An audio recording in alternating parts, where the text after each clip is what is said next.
Bonjour à toutes et à tous. Aujourd'hui, nous nous trouvons dans la ville de Boulogne-sur-Mer avec une situation géographique privilégiée sur la côte d'Opale. La ville de Boulogne-sur-Mer est le premier port de pêche français et le centre de transformation des produits de la mer. Labellisée ville d'art et d'histoire, elle jouit également d'un patrimoine culturel exceptionnel grâce à sa ville fortifiée, son musée, son beffroi et sa crypte rénovée, son centre national de la mer que l'on connaît tous, Nausicaa, qui attire beaucoup de touristes. Maintenant, question technique, est-ce que vous connaissez la PBI, soit production biologique intégrée? Eh bien, Aurélie Pellapra, responsable des espaces verts de la ville de Boulogne-sur-Mer, va nous en toucher deux mots. Elle est là depuis 2 ans. Elle a eu la lourde charge de remplacer Monsieur Louis Jalai, décédé en 2022, grande figure de la ville. Bonjour Aurélie. Bonjour, Aurélie Pellapra, je suis directrice du service Parc et Jardin, la ville de Boulogne-sur-Mer. Quel est votre parcours ?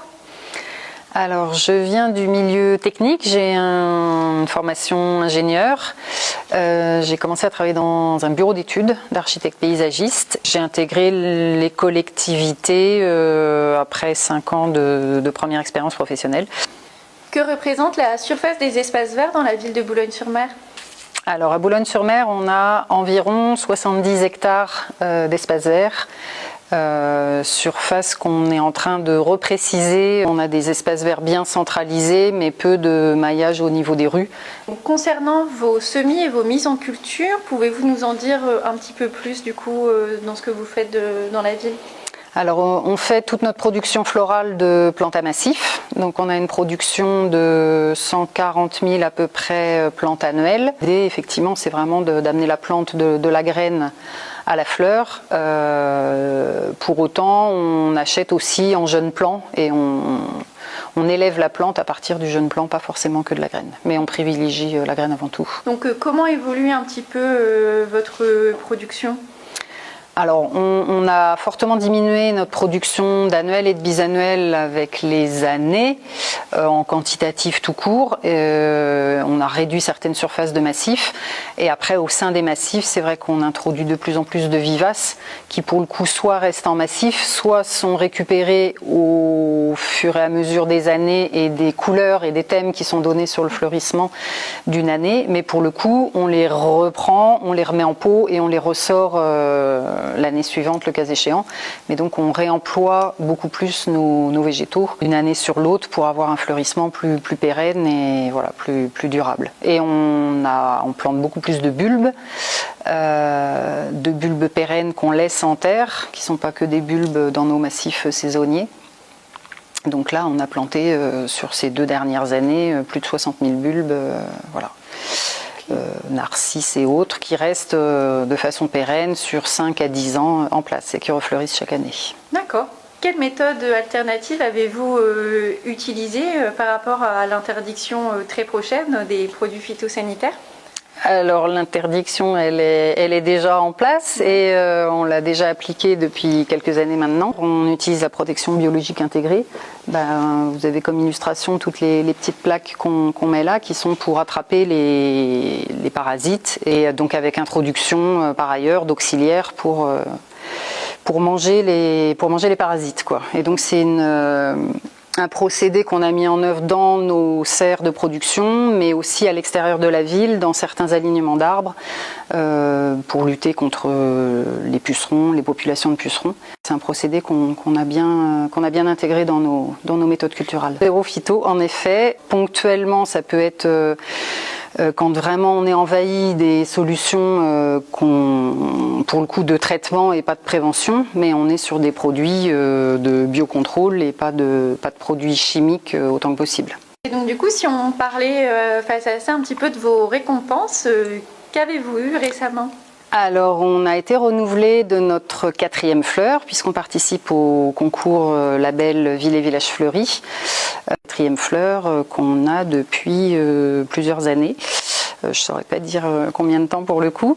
Mais voilà, on a eu aussi la Fleur d'Or il y a 3 ans maintenant, un petit peu le coup de cœur du jury. Donc il y a 3 ans, mon prédécesseur Louis Jalaï l'avait obtenu. Voilà. Très bien. Pourriez-vous nous présenter le jardin éphémère ? Alors, le jardin éphémère, c'est un jardin qui se fait tous les ans, qui change, c'est d'où son nom, sur une surface d'environ 1500 m² sur la place de la mairie, face à la mairie, en vieille ville. Et donc, tous les ans, le thème change. Il est conçu au parquet jardin, soumis à monsieur le maire, évidemment, validé. Et il est mis en place en mai, inauguré en juin. Et l'idée, en fait, c'est de le faire perdurer toute l'année jusqu'au jardin éphémère suivant.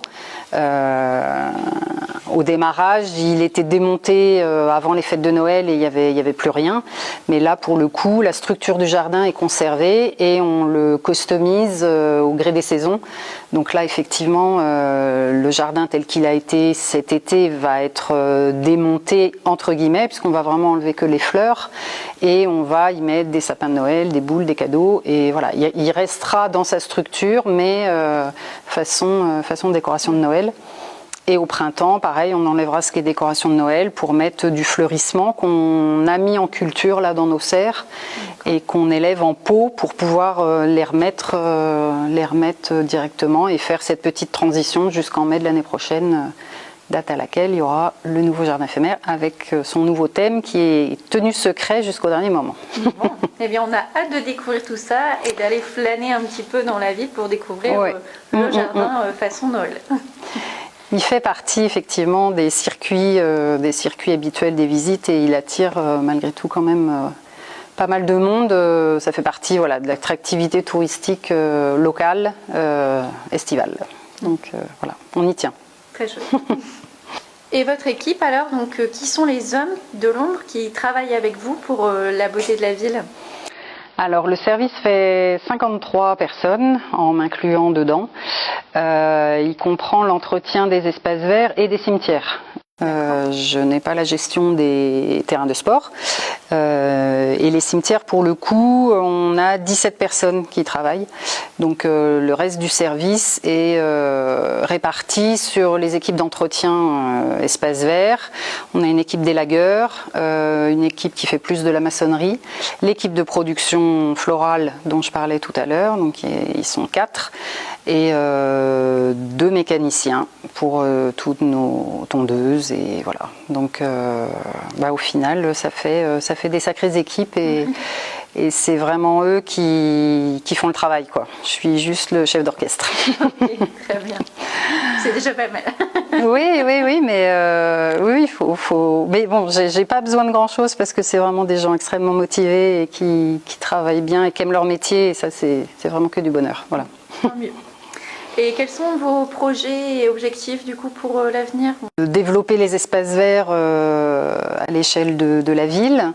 Il y a des gros projets là qui vont sortir et pour lesquels la municipalité est très partie prenante. C'est l'aménagement des cours d'école qui est quand même très tendance, mais qui répond à une vraie problématique d'imperméabilité des cours et de monotonie et voilà. Enfin, on a des grandes surfaces d'enrobés dans les cours d'école sans aspect ludique et pédagogique. Donc on veut réintroduire de la végétation certes, mais aussi désimperméabiliser les sols et amener plus de jeux et de fonctions ludiques dans les cours d'école. Ok, très beau projet. Voilà. On a hâte de découvrir tout ça. Merci beaucoup. Merci à vous. Je ne sais pas vous, mais moi, cette séquence de Shake-up Axis m'a donné envie de flâner dans la ville de Boulogne-sur-Mer, qui se promet d'être de plus en plus proche de la nature. Cette séquence Shake-up Axis est maintenant terminée. Likez la vidéo et abonnez-vous.